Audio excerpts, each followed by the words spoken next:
중에 하나라고 합니다. 내 생각에는 이 말을 정말 많이 한다고 합니다. 우리는 대화를 통해서 서로 소통합니다. 자칫 고집불통으로 엇나갈 수 있는 혼자만의 생각을 대화를 통해서 나누고 교류하면서 우리는 더 나은 답을 함께 찾아갈 수 있습니다. 그래서 내 생각을 표현하는 일은 굉장히 중요합니다. 연인관계, 친구관계, 또는 가족관계, 사제관계, 모든 관계에서 서로의 생각을 교류하는 일은 필수입니다.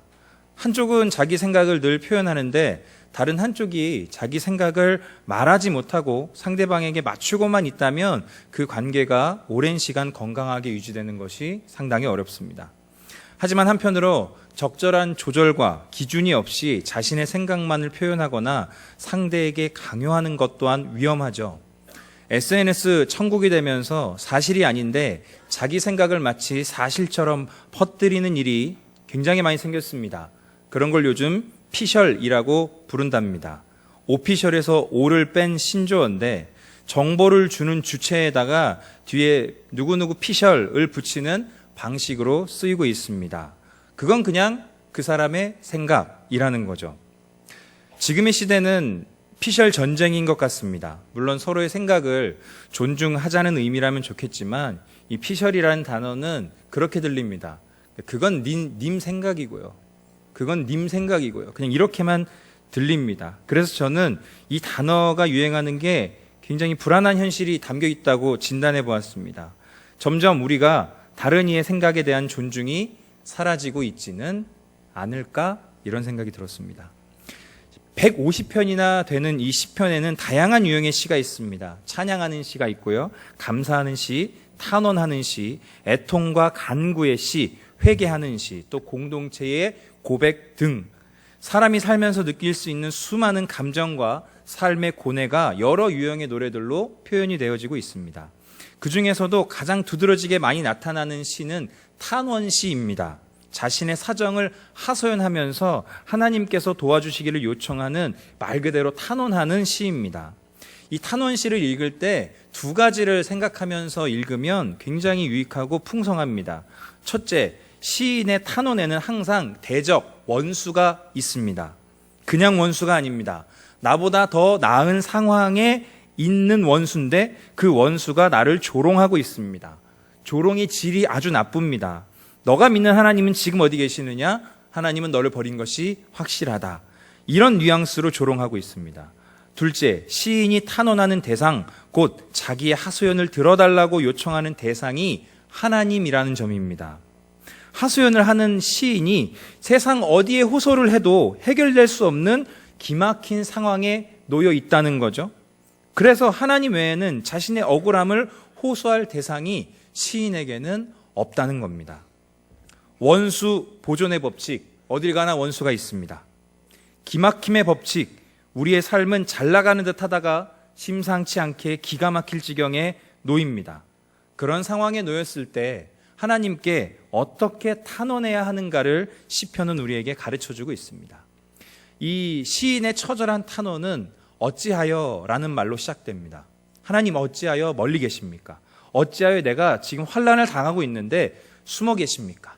하나님이 멀리 계신 것 같고 하나님이 느껴지지 않아서 숨어 계신 것처럼 느껴진다고 그는 말하고 있습니다. 그렇게 느끼는 이유는 역시 악인들, 원수들 때문입니다. 악한 자들이 약한 자들을 괴롭히고 있습니다. 하나님은 이 상황에 개입하시지 않는 것 같습니다. 그러니 나쁜 사람들은 점점 더 자기 욕심을 자랑합니다. 그냥 가만히 있어도 억울하고 화가 나는데 악한 자들의 말들이 우리를 더욱 기가 막히게 만듭니다. 그들은 교만한 얼굴로 이렇게 말합니다. 하나님이 보고 있지 않다. 봐라, 하나님이 어디 있냐? 하나님이 있으면 왜 이러냐? 그래서 그들은 이렇게 생각합니다. 지금의 나의 이 좋은 환경과 상황이 결단코 나빠지지 않을 것이다. 지금뿐만 아니라 대대로 환난을 당하지 않을 것이다. 그러면서 그들의 입은 점점 악한 말들을 내뱉습니다. 저주와 거짓, 포악함이 그들의 말 안에 가득합니다. 뒷골목에서 죄 없는 사람들을 죽이고 약한 자들을 괴롭히기 위해 눈을 부릅뜨고 있습니다. 마치 사자가 먹이를 사냥하듯이. 그리고 그물로 사냥감을 잡듯이 그런 악한 자들로 인해서 약하고 가난한 사람들은 끝이 보이지 않는 고통을 당하고 있습니다. 지금 세상도 그렇죠. 결국 그 악한 자들은 이런 결론에 도달하게 됩니다. 하나님은 이 세상을 잊으셨고 영원히 보지 않을 것이다. 즉 하나님은 우리 사람에게 관심이 없다. 시인은 이런 상황에서 하나님께 탄원합니다. 하나님, 이제 좀 일어나 주세요.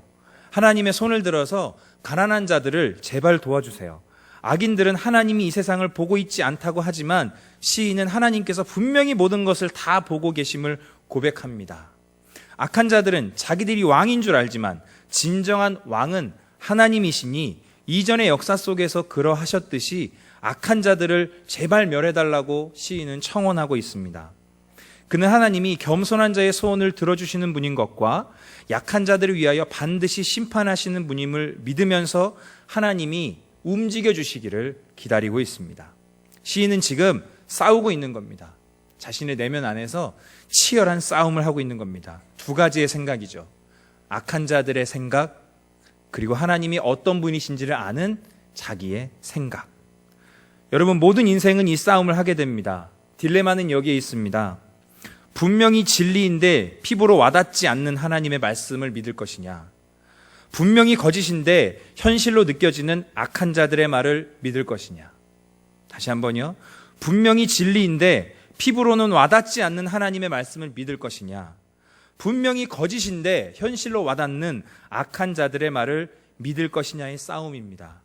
영화나 연극, 드라마에서 가장 많이 사용되는 인기 있는 패턴은 권선징악이죠. 악한 자들이 압도적으로 이길 것 같다가 막판 역전으로 선이 이기는 반전. 하지만 우리는 그런 컨텐츠를 볼 때마다 이런 말을 합니다. 저건 영화니까, 저건 드라마니까 가능한 이야기라고. 하지만 하나님은 이렇게 말씀하십니다. 우리 한번 같이 읽어보겠습니다. 여호와는 노하기를 더디하시고 인자가 많아 죄악과 허물을 사하시나 형벌 받을 자는 결단코 사하지 아니하시고. 역시 시편의 말씀입니다. 하나님은 결코 벌받아야 할 자를 용서하지 않으신다고 합니다. 그럼에도 우리는 이렇게 말합니다. 그건 영화나 드라마에서나 가능한 일이라고. 현실은 그렇지 않다고. 질문합니다. 우리는 하나님의 말씀을 정말 진리로 이루어질 사실로 인정하고 있습니까? 만일 그렇다면 우리는 하나님의 말씀을 실천할 겁니다. 하지만 우리는 잘 실천하지 않습니다. 하나님 말씀을 그저 하나님 피셜로 치부하기 때문입니다.